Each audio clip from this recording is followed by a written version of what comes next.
Olá, amigos. Estamos aqui reunidos, eu e Marcos de Mário, com esta imensidão fecunda do conhecimento espírita que nos proporciona tanto material de consulta e pesquisa diante da grandeza desse conteúdo. É muito interessante porque em O Evangelho segundo o Espiritismo, lá na introdução, nós temos algo fascinante, algo que chama muita atenção, tem um título significativo: Autoridade da doutrina espírita, controle universal do ensinamento dos espíritos. É um texto que não é tão longo, mas também não é curtinho, onde Allan Kardec vai falar sobre aquela questão da simultaneidade das comunicações que lhe permitiram construir o edifício doutrinário diante da coerência de informações variadas, vindas por médiuns desconhecidos entre si, e cujas informações batiam. Isso na época da codificação. E a interpretação doutrinária, muitas vezes, derrapa com a nossa dificuldade do correto entendimento, porque nós temos aí, com o passar do tempo, a mediunidade de Francisco Cândido Xavier, que nos ofereceu um tesouro de conhecimentos.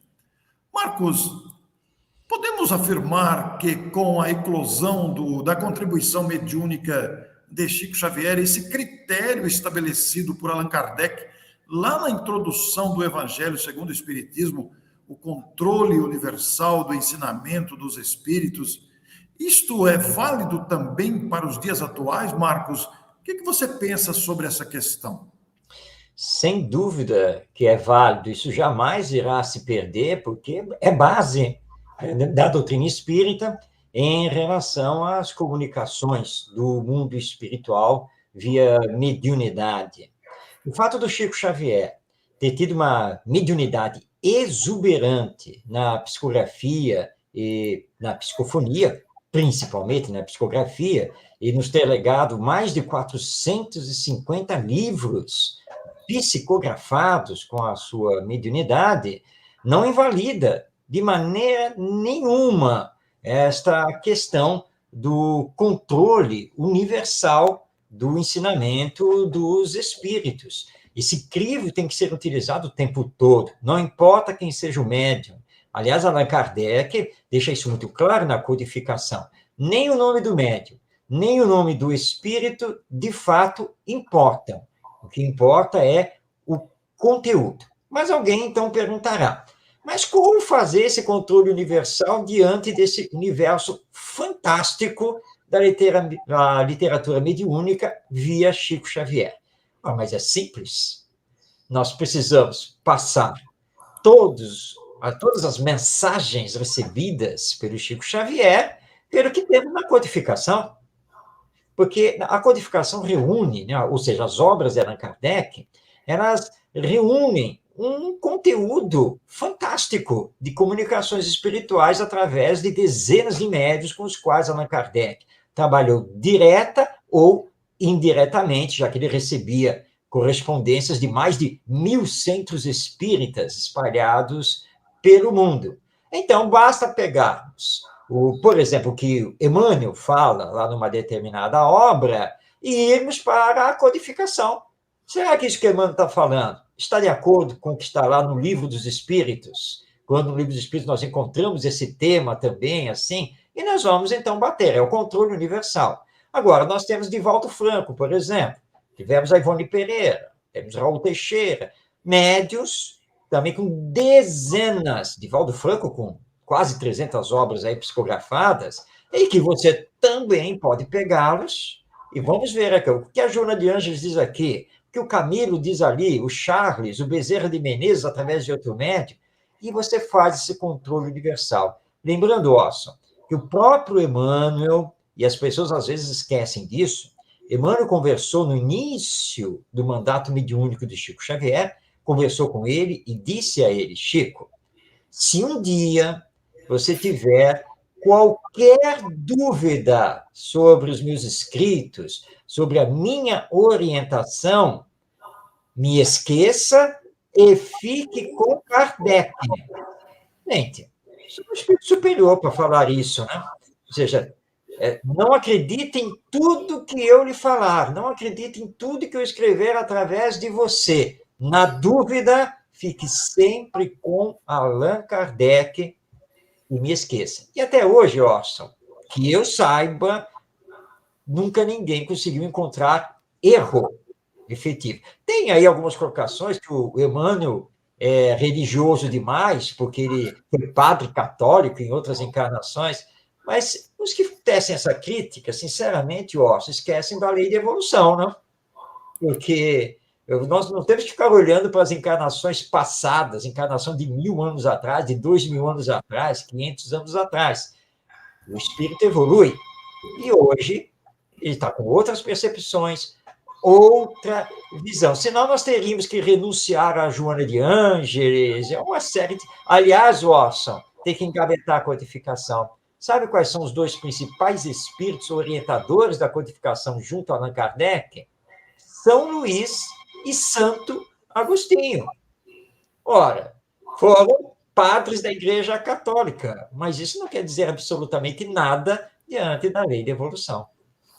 Ô Marcos, você tocou em pontos importantes, né? E o fato de Emmanuel ter sido um padre, e alguns reclamam de uma possível introdução muito religiosa de Emmanuel, não invalida o seu trabalho. O que é que se tem contra os padres? Existem tantos padres boníssimos, de moral ilibada, padres que contribuíram muito para o progresso da humanidade. Alguns amigos se apegam ao fato, por exemplo, das descrições de André Luiz não constarem nas obras da codificação. Esse é o grande pega da questão. Mas esquecem esses companheiros que a simultaneidade da informação está em médiuns. Você citou vários da atualidade, como Ivone Pereira, embora já desencarnada, mas o nosso Divaldo, Raul Teixeira. Mas antes desses médiuns, quantas descrições parecidas anteriormente a André Luiz batem com as informações que André Luiz traz? Ora, este é o controle universal do ensinamento dos espíritos pós-Kardec, estabelecido ali no Evangelho segundo o Espiritismo. E essas revelações, bem antes do Chico Xavier e do André Luiz, existem, por exemplo, no livro A Vida Além do Véu, recebido pelo reverendo G. Vale Owen. Você vai encontrar essas descrições do médium norte-americano Andrew Jackson Davis, que não tem ligação nenhuma com o espiritismo.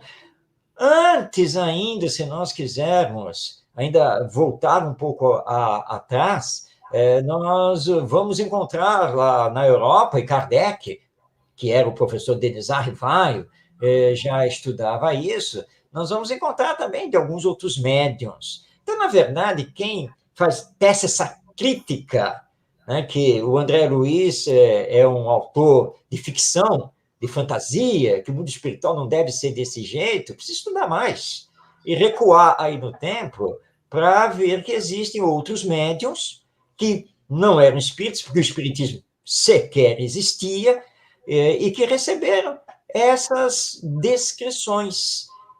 E hoje nós temos estudos muito sérios que estão mostrando que o André Luiz, ali nas décadas de 1940 e 1950, ele se antecipou a várias descobertas científicas que hoje nós temos.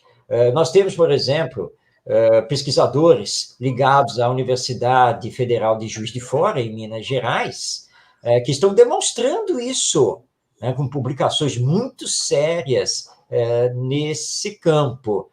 Na verdade, tudo é um complemento, né? Você tem na codificação a base para o edifício.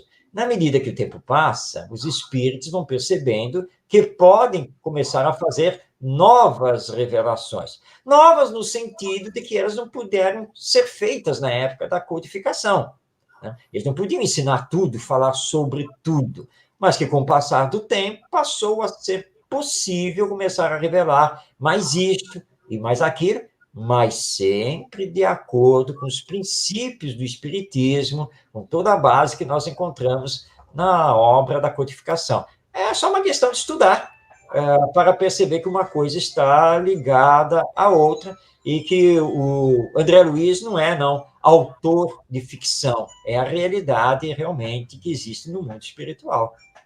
Muito bom, Marcos, muito bom essas considerações, muito boas, porque foi muito bom você citar autores fora do Espiritismo que faziam as mesmas descrições anteriormente ao Espiritismo, posteriormente a Kardec, as informações batem.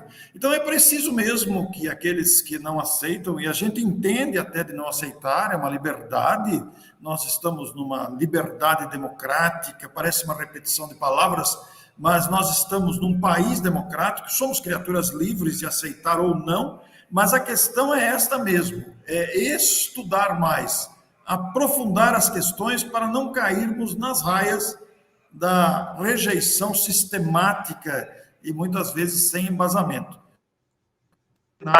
Propicia essas questões todas para entendermos a doutrina em todos os seus fundamentos.